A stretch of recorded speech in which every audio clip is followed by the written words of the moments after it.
Oh, sino sa inyo ang gustong mag-aral muli? 5 taon na ang napatay ko. Gusto mo isama pa kita?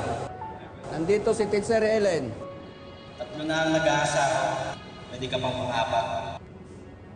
Ma'am, huwag po kayong mag-alala. Kasama niyo po ako.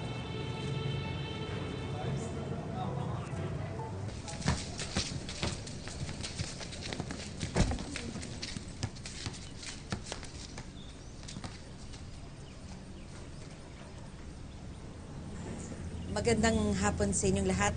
Ako pala yung guru ninyo. Teacher Helen na lang tawag niyo sa akin. Gusto ko sana kasing makilala kayong mas mabuti. Sinong gustong magsimulang magpakilala? Ako nga po pala si Redentor, 46, double murder. 30 taon na nakakulong. Ako po pala si Bentong, 37 taong gulang.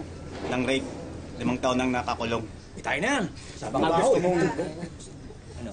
Tama na yan, tama na yan. Ikaw naman. Ma'am, ako nga po pala si Pinyong, alias Mr. Pogi. Paratang nila sa akin, Atsay Killer. Magaling ka sa pangingitnap. Sandali. Okay, Sila pare. okay na yan.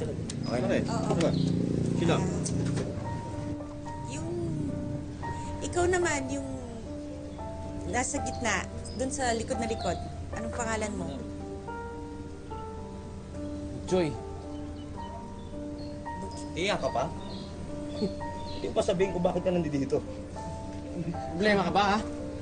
Wala akong problema nga ito, may plema.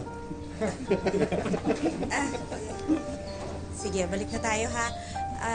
Butchoy, may gusto ka pa bang ibang sabihin? Kahit na ano, para lang mas lalo tayong magkakilanlan. Nanakaw ako. Nanakaw. Susunod, gagraduate na yan sa pagiging murder. O sige, magsisimula na tayo ha. Ano po ba ituturo niyo sa amin? Kahit na anong kailangan nyo para makapagsimula, makapag-umpisa ng tama ulit. Tuturuan niyo po ba kami paano makatakas dito? Pwede rin, pre. Siguro, mag-umpisa muna tayo sa arithmetic.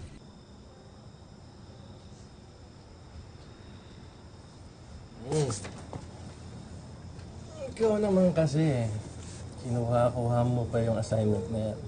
Yan, tuloy. Hanggang dito sa bahay, dinadala mo yung mga problema sa trabaho. Pag-aawayan pa natin to.